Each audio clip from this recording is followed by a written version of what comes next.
Welcome back to another episode of 40 Facts About the 40K Universe. I am your host Gershwan and you are watching OneMindSyndicate. Today we continue talking about Demon Primarchs as we get into Fulgrim's Ascension to Demonhood. If you're new to the channel, subscribe. We post Warhammer 40K content every single day, and if you have any suggestions, please comment down below. Now thank our patrons on Patreon, it's because of them that we can create these videos. But with that said, let's get into 40 facts on Fulgrim's Ascension to Demonhood.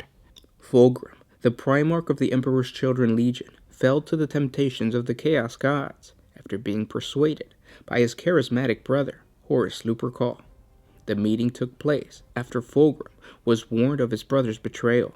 Not wanting to believe, he confronted Horus about the treasonous rumors. It was then that Horus convinced his brother that only when mankind fully embraced chaos could it know true perfection. The Emperor and his false imperial truth stood directly in the way of his and the rest of humanity's attainment of perfection. And to further solidify Fulgrim's descent into the worship of the ruinous powers, Horus gifted him the potent chaotic blade known as the Kinbrock Anatheum. This blade would slowly twist the Primarch's mind into the service of chaos. Fulgrim not only became corrupted, but eventually lost control of his body to the greater demon inside another corrupted sword, after using it to kill his beloved brother, Ferrus Manus, during the historic battle of the Dropsite Massacre. During his incarceration, while the demon possessed his physical body, Fulgrim learned all he could of warpcraft and the faultless ways of demonkind. Eventually, he regained control, but desired to pursue the potential perfection he experienced in the warp. He knew that his and his legion's next step on the path to perfection was to rendezvous with the Primarch Perturabo and his Iron Warriors Legion. Fulgrim met with his brother Primarch in the private inner sanctum of his command bunker with an enticing offer that Perturabo could not refuse.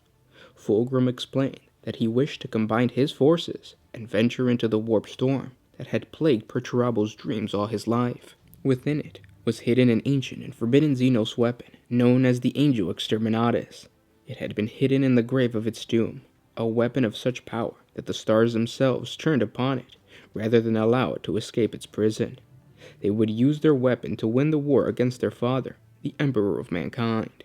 And so the two legions traveled to the lost Eldar world of Idris, a world said to have been favored by the Eldar goddess Lilith. Idris was one of the legendary Crone worlds, which once formed the heart of the lost Eldar Empire before they were consumed by the creation of the vast warp rift that was the Eye of Terror, following the birth of the Chaos God Slaanesh. The Lost World was located at the heart of the Eye of Terror, somehow remaining in a fixed position, keeping it from destruction in the gravitational hellstorm of a supermassive black hole that lay at the center of the eternal warp storm. Fulgrim and Perturabo led their legions upon the demon world, where they laid siege to the sepulchre of Isha's doom, the supposed resting place of the Angel Exterminatus. Inside the sacred building, the traders were assaulted by thousands of crystalline statues. They were ancient Eldar guardians of the holy site, like automatons with a hideous organic feel to their movements. The Eldar constructs emerged in the thousands with every passing second. As Perturabo was busy fighting for his life, Fulgrim slipped away in the midst of the fighting. Realizing where he had gone, the Lord of Iron stepped into a green glow emanating from the center of the massive chamber. Perturabo understood this was no elemental energy or mechanical generated motive force, but the distilled essence of all those who had died there. Perturabo followed Fulgrim downwards. Fulgrim stood at the origin of a slender bridge that arched out to a center of a spherical chamber of incredibly sanity-defying proportions. Perturabo realized that they were inside of a hollow demon world, its core this colossal void with the impossibly bright sun at its heart. Perturabo confronted his brother, realizing that there was never an Angel Exterminatus. Fulgrim confirmed that there was no such weapon yet, for he was to be an Angel Exterminatus. Unamused at Fulgrim's explanation, Perturabo took a step towards his brother, Forgebreaker, his warhammer in his hand, intended to kill him. Fulgrim spoke a single word. Its nightmare syllables tore at Perturabo's brain, causing him to stumble and drop to one knee. Fulgrim revealed the reason for his brother being drained of energy. Earlier, Fulgrim had presented the Lord of Iron with a gift, a folded cloak, which now Perturabo wore. A flattened skull of chrome steel acted as the fastener. Set in the skull's forehead was a gemstone the size of a fist, black and veined with hair-fine threads of gold. This was the Malgatar stone, known as the Harvester, which had slowly been draining Perturabo's strength and life force. Fulgrim intended to sacrifice his brother and finally achieve apotheosis. The Primarch of the Emperor's children hurled his brother aside, and Perturabo fell with a crunch of metal and crystal at the edge of the chamber shaft. Blood trailed the air in a stream of red arcs from Perturabo's chest. The Lord of Iron lay unmoving, his body broken and lifeless. The attention of every Astarte that had followed them into the chamber was irrevocably drawn towards the Primarch, for they recognized that an event of great proportion was about to occur. Fulgrim floated into the air above the shaft. His armor was shimmering with vitality, as though the light of 1,000 suns were contained within him and strained to break free. But just as Fulgrim was about to achieve his ultimate desire, Perturabo regained enough of his former strength and rose to his feet. The stone in his hand, Perturabo walked towards Fulgrim, keeping the hand holding the stone extended over the shaft in the center of the chamber. Perturabo looked his brother in the eye for some hint of remorse, a sign he regretted that things had come to this, something to show that he felt even a moment of shame of plotting to murder his brother. He saw nothing, and his heart broke to know that the Fulgrim he had known long ago was gone, never to return. Perturabo knew that Fulgrim no longer wanted to be an angel, he wanted to be a god. He informed the Phoenician that mankind had outgrown such beings a long time ago. Disgusted by Fulgrim's desire, Perturabo hurled the stone into the deep shaft. Suddenly, a barrage of bolter fire erupted, and a handful of Emperor's children Astartes collapsed to the ground. The black-armored space marines, bearing mailed fists upon their shoulder guard, charged towards the traitors. It was the Astartes of the 10th Legion, the Iron 10th, the Iron Warriors, accompanied by other survivors of the Dropsite massacre. During the battle, one of the loyalist Astartes, the Raven Guard named Shirokin, had acquired the fallen stone.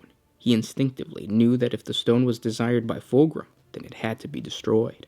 Taking a bolter from the fallen Emperor's children Astarte, he aimed the muzzle at the strange gold and black stone, and pulled the trigger. The weakened Perturabo was renewed with a sudden release of his life force from the chaotic relic.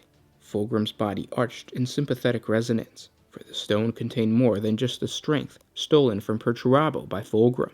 It contained their mingled essence, a power greater than the sum of its parts. Suddenly, armor burned from Fulgrim's body, flaking away like gold dust in a hurricane, leaving his monstrously swollen body naked and his flesh blazing with furnace heat. Spectral flames of shimmering pink and purple licked around his body, a hungry fire waiting to consume him the moment his focus slipped. As the Lord of Iron finally pushed himself upright, he lifted his warhammer onto his shoulder. Fulgrim saw his death in Perturabo's eyes and grinned, knowing that his brother had to do it. Perturabo heft Forgebreaker like a headsman at an execution and swung the mighty hammer in the wide arc, splitting the Primarch's body wide open. Fulgrim's body exploded under the impact of Perturabo's warhammer. The cry of release was a shrieking birth scream, an explosion of pure force ripped from the Phoenician's destroyed flesh, filling the chamber of tower with a blinding light that was too bright to look upon, too radiant to ignore. Through slitted fingers and shimmering reflections, the survivors of the fighting bore witness to something magnificent and terrible, an anguished death and violent birth combined. A figure floated in the midst of the light, and it took a moment for Perturabo to recognize the impossibility of what he was seeing. It was Fulgrim, naked and pristine, as perfect as the day the Emperor had first conceived him. But then suddenly, Fulgrim's back arched and his bones split with gunshot cracks. His flesh, once so perfect, now ran fluid and malleable, his form molding and remolding as though an invisible sculptor pressed and worked him like clay upon a wheel. Fulgrim's legs extended, then ran, and then lengthened, fusing together in a withering serpent tail. The skin thickened and sheen with reptilian scales and segmented plates of chitin armor. 2 obsidian horns erupted from Fulgrim's brow, curling back over his skull, leaving his perfect face as unsullied as the most innocent child. Fulgrim finally had ascended into chaos, a prince of the Neverborn, a lord of the ruinous powers, the chosen and beloved champion of Slaanesh, a demon Primarch.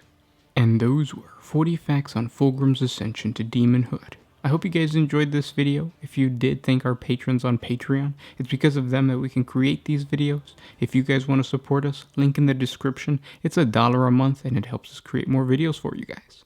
Fulgrim is one of my favorite demon Primarchs, a giant serpentine, multiple arm having, weapon wielding creature is just awesome. He's like the hash-slinging slasher if the hash-slinging slasher was a serpent and a demon Primarch. But if you guys have any suggestions for any other topics of Warhammer 40K, please comment down below. We have more Demon Primarch lore videos to come, so subscribe if you haven't done so already, and tell your friends. But thanks for everything, guys, and I'll talk to you tomorrow. This is Gershwan with OneMindSyndicate signing out. Always